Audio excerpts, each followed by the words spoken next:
Morning, folks. Morning, Stuart. First in the door this morning. Check here on YouTube. Morning, Luke. Morning, Barbara. Morning, Ewan.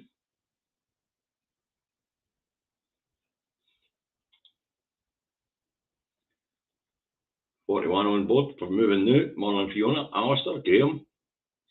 Ryan. Lenny. Morning, Stuart. Morning, Margaret. Morning, Avril. Morning, Karen. Morning, Tina. Morning, Hammy from Cooper. And good morning, Hugh from Livingston. Morning, Akis. How are you today? Right, nearly there. Nearly got 100 doggies on board. Nice dollars. Morning, Tommy. Kirsty. Jim. Linda. Jacqueline. It looks like Facebook's been limiting my reach again, folks. I don't know how many shares there are for YouTube. The shares for Facebook are about 200 mark as usual, but the viewing figures have halved. That's quite funny.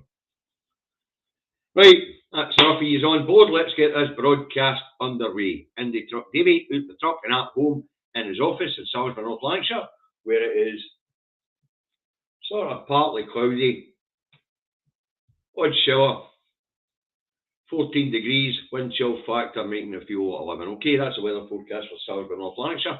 You want to know what the weather's like where you are? Look at your rain, bloody Monday. Hi, everyone. Right, review of the news for the 27th to the 10th, 2022. Better known to you and I as yesterday. All right, Thursday started with two themes in the rags. Growth plan ditched and terrifying police cuts. On the growth plan ditched, the latest PM, who was the previous Chancellor, is attempting to calm the markets after Trussonomics wrecked the economy.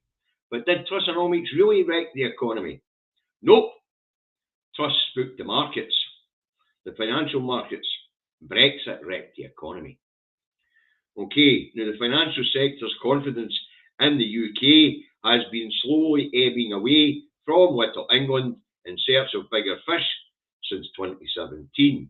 All right, London, over the next 2 decades or so, will cease to be one of the world's biggest financial centres, unless, of course, they can get equivalents to get access to the EU markets. There'll be no access to the EU financial markets for London unless the UK adopts the European Union's anti-tax avoidance directive. And when you get right down to it, that's what Brexit was all about. It was all about protecting the UK's shadow empire, the tax havens. So, and that's where the stolen money and wealth of governments and people right around the world are hidden. In the UK's hidden empire, its tax havens. All right. Now, the plans to keep London at the front and centre as a world financial service sector, or city, or centre, is to turn London into Singapore on the Thames. The rest of the UK economy has to be ignored and allowed to crash. But the idea is to launder dirty money through London. They do that a little bit to upscale, to make it the world's biggest laundromat for dirty money. And it could become Singapore on the Thames, all right. But the rest of the economy, it can go to hell. Because let's face it, we're only talking about financial markets. The rest of the economy actually feeds the real market. And that real market's went from 45 million people to 65 million people. Actually less, because we're not really trading with Northern Ireland at the moment. So the protocols are so to do. So, the growth plan had to be ditched because there isn't going to be any growth in any markets other than the financial markets, if any there either. But because of Brexit and no equivalence to trade with the 27 of the wealthiest countries in the world, Little England has more or less wrecked its financial markets as well. Mental. Right. As to terrifying cuts to police numbers, well, inflation, higher wage demands, energy crisis, ongoing health emergency, likely deeper cuts to the Scottish Government's budget from the economic illiterates in Westminster, austerity 2.0, is only weeks away. Cuts are coming to all the public sectors and other public services, right across, even including down to local council level. Austerity 2.0 will see the Scottish Government's budget cut to the bone. And there's been no adjustment for inflation in the Scottish budget. So money's tight. Right, you could well say Brexit's biting back. Right, moving on Thursday. And Project Fear 2.0 starts properly. The scare story in the Pravda comes from an article in the Times newspaper who say 4 unnamed EU bureaucrats said a precondition of Scotland joining the EU would be to join the Euro. We'll get a wee bit more at the First Minister's questions. I don't get this scare story though. I really don't. Even if we needed to join the Euro, what's the big deal? The pound's on its arse. Ireland's doing fine using the Euro. Anyway, the plan is Scotland will launch its own currency when it's ready. And in the meantime, it'll use sterling. Because sterling's a totally tradable international currency. Anybody can use it. Alright? And we'll use sterling if we want and for as long as we want or need. And the term there is if we want. It may be prudent to launch a currency very soon after the announcement of a vote for independence. It all depends on the state of the pound at the time. So, let's carry on about the Euro. What's the big deal?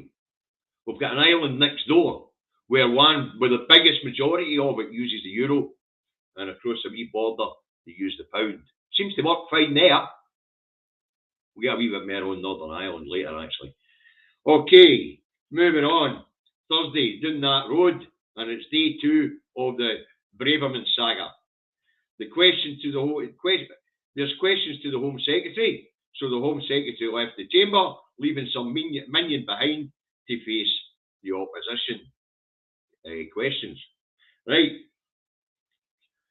Now, the poor minion 10 pelters on her breaches of the ministerial code and risk to national security. And of course, there was complaints to the Speaker about Braverman getting up and leaving the chamber when the questions were for Braverman. She went and borrowed Bojo's fridge. All right. Anyway, there's calls for an investigation into Braverman. And I think it was Alison Doolittle of the SNP. She suggested to the minion that the Tories issue a pamphlet to the Home Secretary on how to be Home Secretary. And they should name the pamphlet How to be Home Secretary for Dummies. I thought it was quite funny. Anyway, if they were to start issuing pamphlets on how to do things for the UK government ministers, the list of for dummies would be bloody endless. Absolutely endless.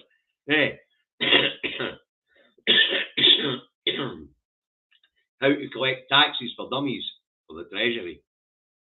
How to run a health service properly for dummies for the Ministry of Health. That sort of thing. There have been millions of them. Well. Anyway, they're calling for an inquiry into Braverman's breaches of the ministerial code and her breaches of national security. So we'll see where that goes. Okay. Right. Also, moving on Thursday, back here in Scotland, NHS Border pleads to people to be patient and refrain from abusing their staff.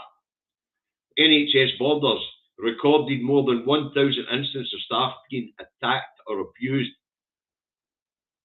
Wow. What's up with the people on the borders? The people on the borders are going to have to get a grip here. The NHS is under extreme pressure. There's the ongoing pandemic. We're getting into the cold and flu season. You think it's bad? I know it's only just started. But abusing hard-working frontline NHS staff's not on people on the borders. I find it hard to believe, actually. But I've got to take what NHS Borders says at face value. I've travelled extensively in the borders. I've never got the opinion that people there were particularly angry at anything. But I mean, that's just shocking. That's absolutely shocking. I dare say it's replicated right across all the NHS health boards in Scotland. So people get a grip. Yep, our NHS is under extreme pressure, but it's still performing better than anybody else's, and it is a precious resource that we must cherish. Right, moving on. Thursday, and the City of Edinburgh Council issues an apology for the city's part in slavery and colonialism.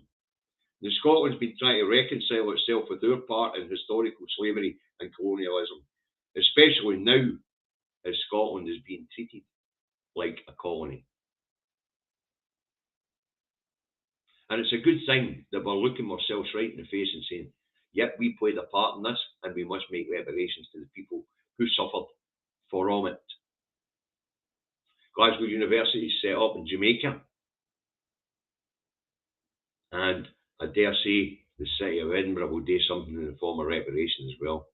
Hopefully, the universities in Edinburgh will do something similar to Glasgow and set up scholarships and things like that to help advance the peoples who suffered colonialism and slavery at our hands. Okay, so it is something that Scotland and has been trying to reconcile itself with, and say, especially as we're now being treated in such a manner by the Westminster government, where our democracy and our voices don't count, and we're basically slaves to the tax office in London. Okay, moving on. Thursday, back down that road in the House of Thieves and Carpetbaggers, Chancellor in the Exchequer, Jeremy Hunt, rules out further windfall taxes on oil and gas giants. Now, this comes as Shell reveals eye-watering quarterly profits of 9.9 billion. BP posted record profits of 6.9 billion. Well, the shareholders will be pleased. Hopefully my pension pot's one of them. Okay, moving on. Thursday. Lunchtime rolls round and FMQs is on a what a performance, eh? Wow. Dross. What a ham actor that sod is. Anyway, first up was Dross. Dougie the flip-flop. He went on the Times article from alleged unnamed EU bureaucrats that say Scotland would need to adopt the euro as a prerequisite of joining the EU. And I thought I'd say it was a problem. Ireland's doing it quite successfully. But I would say it actually, the First Minister brings this up with Dross. Anyway, the First Minister took him on straight on. She tells Dross she's read the article in the Times and she found it interesting that the alleged bureaucrats were unnamed. So she basically taking a piss at the Times. She knows it's a scare story. And it wasn't aimed at the public either. It was aimed at businesses and things like that and the Times readers, you know. Anyway, she takes Dross head on. But and she goes and quotes from named EU bureaucrats on the euro. And right up to the last president of the EU Commission saying that they would never force a country to join the euro when it joins the EU. But Dross is having none of that. Nope. Dross is having none of that. It was like watching an abusive partner having a go at the partner that was leaving and saying, nobody else will want you. That's what it was.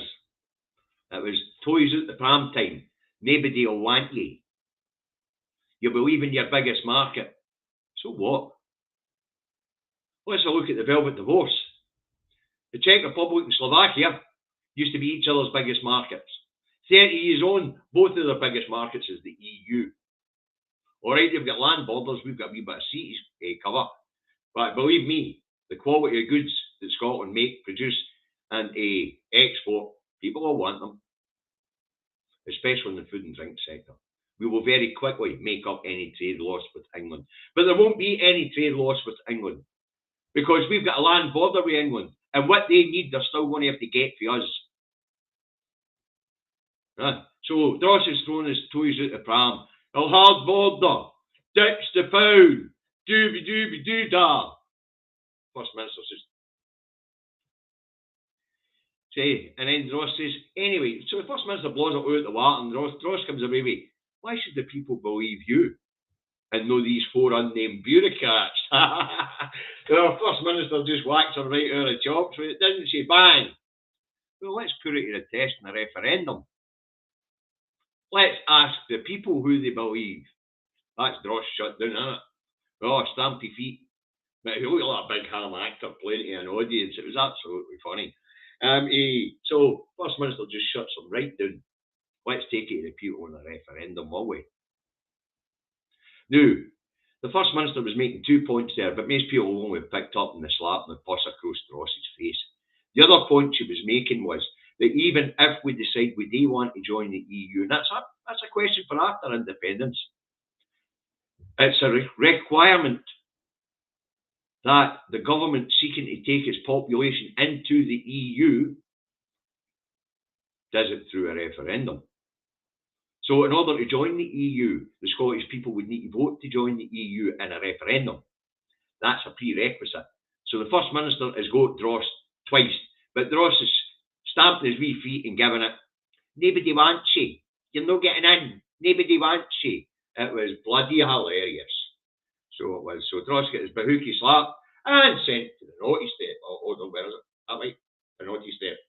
Okay. Next up was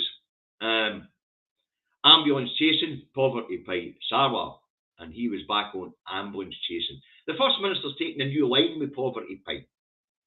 She generally tends to treat him now like an idiot. So he's on about hospital waiting times being too long and people dying because of backlogs. First Minister says, I know, terrible, isn't it? That's what happens when you have to shut everything down for a couple of years. Unfortunately, people couldn't get seen. So what early stage illnesses they have now become a bigger problem, putting more strain on the NHS. And then there's the fact we've still got an ongoing pandemic. Dross, he's got his petty, poverty pie, he's got his petty lip out and says, 2 days! 2 days! The First Minister's like, I know, son. I'm trying to explain this to you because you're a wee bit thick. So, First Minister goes explaining it to him again, and next thing the petty lips out and it's 2 days! 2 days! First Minister says to him, come on, son, sit down. You'll be all right. See the nurse. So, Sarwar, the First Minister just adopted a new policy with Sarwar. It's just to treat him like a fucking idiot, because that's what he is. Anyway, Sarwar sits back down and dreams of what ambulances he's going to be chasing next bloody week. Wow. He's checkmate every time with the First Minister on this one and all, because she just points to Wales and says that's the worst performing NHS on the mainland. And guess what? It's run by Labour. So Dross is just, poverty pie's got nothing to say. And the First Minister's just decided to treat him like an idiot. So she talks to him as if she's talking to a wee boy, a wee child, guiding him through it. Because his brain cells don't operate fast enough for him to be able to link one thing with the other. Wow. Mental case. Anyway, apparently stuff shut. Cole Hamilton had a question yesterday and all, because the non-party being the Liberal Democrats, who don't make up a quorum in the Parliament, they only get to ask one question every 3 or 4 weeks. If you want to know what it was Alex Cole Hamilton had to say, you're going to have to look it up yourself. I don't do irrelevant, and I don't intend to waste your time with irrelevant either. Okie dokie. So, if you want to know what Cole Hamilton said, look up yourself. I don't do irrelevant. And the stuff shut, which is Cole Hamilton and his 3 Musketeers, they're irrelevant. Okay. Where are we? Aye, moving on. Thursday. And the Gender Recognition Act gets its first reading in Parliament. It passes 88 to 30, and the rest abstained. 7 NMSPs voted against the legislation, and 2 abstained.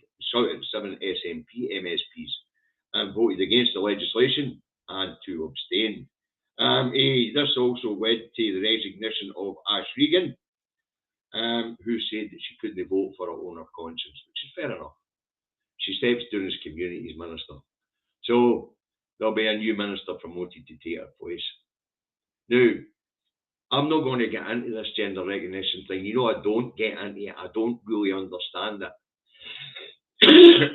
If people want to self-identify as anything they want, that's fine. As far as I'm concerned, it's fine. It works elsewhere in the world.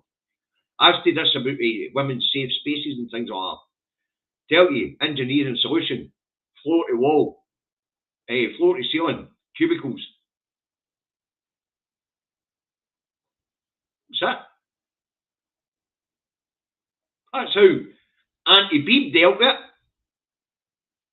That's how most places deal with it. So there you go, it's just an engineering solution.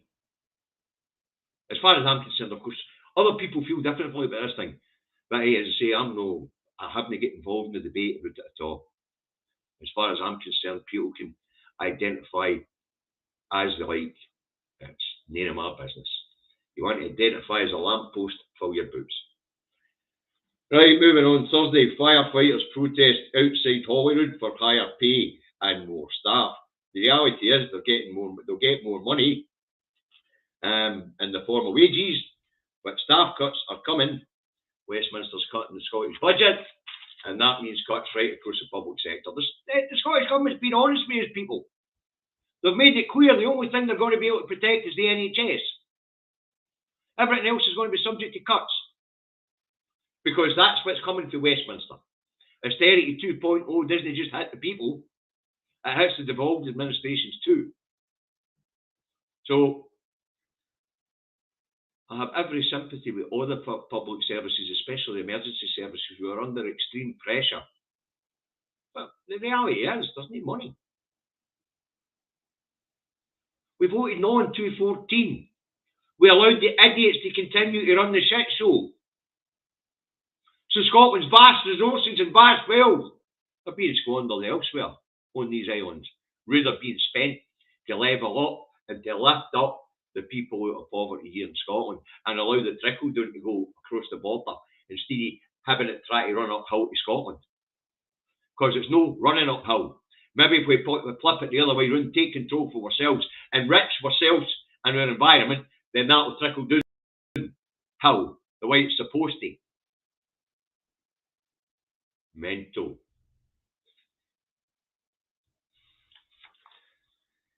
Right, where were we? Right, also here, Thursday here in Scotland, new judge appointed to preside over the COVID-19 inquiry. Lord Brailsford will take over from Lady Poole, who is standing down for personal reasons. Can't say much better about that than that. You know. Also Thursday, a bizarre story here in Scotland. The First Minister had talks with Police Scotland over Chinese secret police operation being run out of a Chinese restaurant on Sauchiehall Street in Glasgow. Now, human rights body Safeguard Defender, whoever the hell they are, released a report saying Chinese secret police are operating from the restaurant trying to convince Chinese dissidents to go home, to go back to China. Now, whatever the hell they're doing there, if they are there, it's certainly not trying to take dissidents back to China, because the last thing you want when you get rid of a dissident is to bring them back into your operation to cause unrest. So there's something stinks with this story. Something doesn't sit right with me with this story. And where's MI5 in this? Is this going to be a scare story a wee bit further down? Without the broad shoulders of the UK and MI5 as home security, we won't be able to police ourselves. There's something not right with this story. Chinese secret police trying to get dissidents to agree to go back to China. Something stinks for that one. All right. And moving on, Thursday, the deadline to get Let's Go to Northern Ireland and our cousins there. The deadline to get Stormont up and running passes without getting Stormont up and running. So there's likely to be a Northern Irish election again sometime in December or January, early January. So we're going to hear a lot more about what's going on in Northern Ireland. The DUP prevented a new speaker from being elected. Will the DUP take a further drubbing in the new Northern Ireland election, which is about to take place? Probably, because they're that thick. The protocols are popular with the people.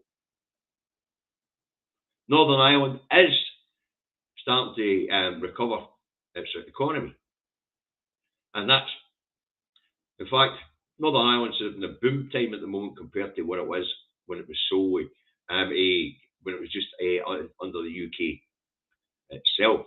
Even when we were in the single market, Northern Ireland was being neglected by the UK. Now, of course, Westminster is doing to Northern Ireland exactly what they're doing to Scotland, and that's denying the democratic wishes of the people there. The people there are happy with the protocols, they want to keep the protocols, they voted to keep the protocols in the last Northern Ireland election.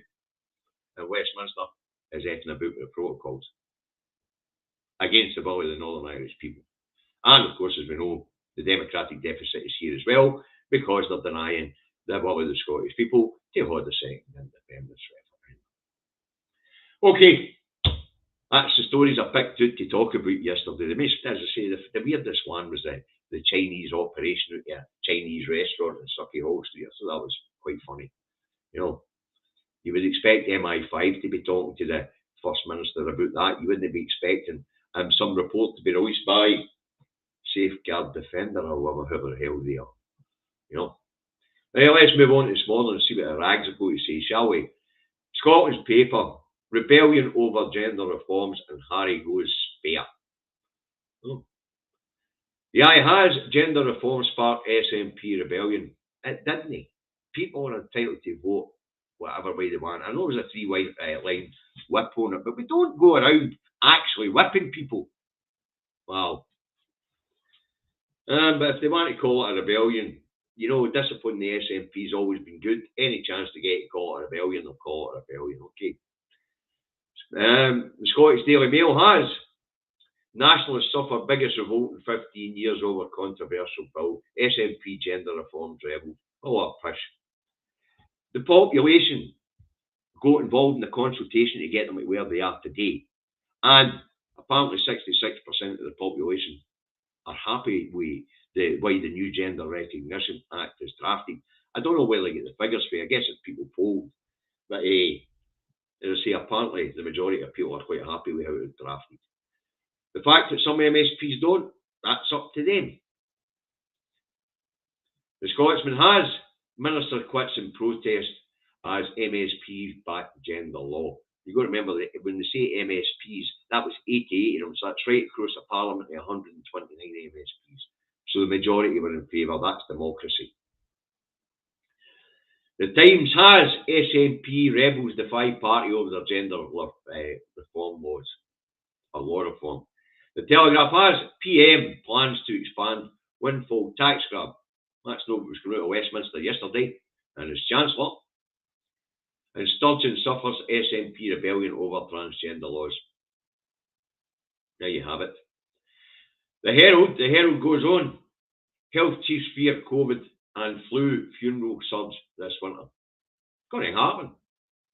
Especially if people can't afford to heat their houses. Winter's always a bad time for the elderly.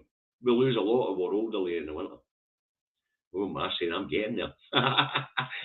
The other one, the Agri Express has joint campaign to save pensions triple walk. So support the government. The government's going to scrap a triple walk campaign against the government. They're just fruitcakes at the Express, you know that. The Metro has Royals in despair. And that's got to do with the name of Prince Harry's new book, which is actually quite insightful, actually. It's called Spare. And that's exactly what Harry is. He's the spare. or he was before William had children. The National has. English Tory MP says independence is a whim fueled by lights of Braveheart. Oh, for Christ's sake. How pathetic. And First Minister destroys Indy Scotland's Euro claim. Surgeon reels off why it's not true that you have to join currency to get into the EU in fiery clash with Ross. It wasn't a fiery clash at all. She scalped his bahookie. He threw his toys out the pram and said, "Nobody wants you. Nobody wants you." Muppet. Okay. He is funny right up the Ross. The record goes on. Disgraced Maxwell's prison jog in the Sun. So apparently Ghislaine Maxwell isn't allowed to exercise while she's in prison. There you go. What's the Star got for us today? And the Daily Star has Boffins reveal picking nose and eating it might actually be good for us. Don't be afraid of the bogeyman. We're back on Boffins. Brilliant. You've got to love the Star, especially on a Friday. Cheers you up. Cheers you up as the weekend comes to an end. Right, folks, that's what I've got for you today. I hope you found it entertaining. I hope you found it informative. Okie dokie. Now, Dave and I plan to day the 2 Davies 3 o'clock on Sunday, but it depends on how his internet hookup is. And I think he's off to Tenerife or something like that. You know? Yeah, an air in a spare. Aye, that's it, Peter. So, I'll see you on Sunday. But up until then, I don't do Saturday. I get a day off on a Saturday. And I won't promise to be there on Monday because the last couple of Mondays something's going on the road. I will be writing the show. Hopefully I'll be there on Monday to put it out, but I'll definitely not make any promises at this point in time. Alright? So the usual stuff. Eyes on the prize, learn your how you gonies, and go out and slap a dross. Nobody wants you. Nobody wants you. It's only me that wants you. Europe doesn't want you. The world doesn't want you. Only me wants you. And only me wants you because I want all your fucking money. So learn your how you gonies and go out there and win hearts and minds. Okay. Support the independent broadcaster. Support independent broadcast in Scotland. Independent Live, Indie Live Radio. Caledon Media. Cruise Radio. Support the iScot magazine. Support the national newspaper and independent bloggers and bloggers. And if they've got a crowdfunder on, throw a few shekels in the pot if you can. I don't want your money. If you like what I do, press like, subscribe, and share, please. Get the information out there. Okay, dokie. And remember, follow the last couple of bits of guidance. Okay. Now, Facebook is really restricting me, folks. I don't know why, but they seem to be upsetting them again. Anyway, follow the last couple of bits of guidance. Face coverings in closed public spaces. Clean hands and surfaces regularly. If you're not feeling great, mask up, show some social conscience. And if you're taking the NHS lateral flow test and you're in the health and social care sector, please submit your results so we can watch and watch it in the community because you guys live in our community. Okay, now have a lovely weekend, everybody. We'll see you at 3 o'clock, hopefully on Sunday. If we can't get a good connection, we'll put a notification out saying we're not going live. All right, so you guys look after yourselves and look after each other. Hard times are coming. Keep an eye on the elderly in your community, especially because they've still got that stiff upper lip and won't ask for help. Bye for now.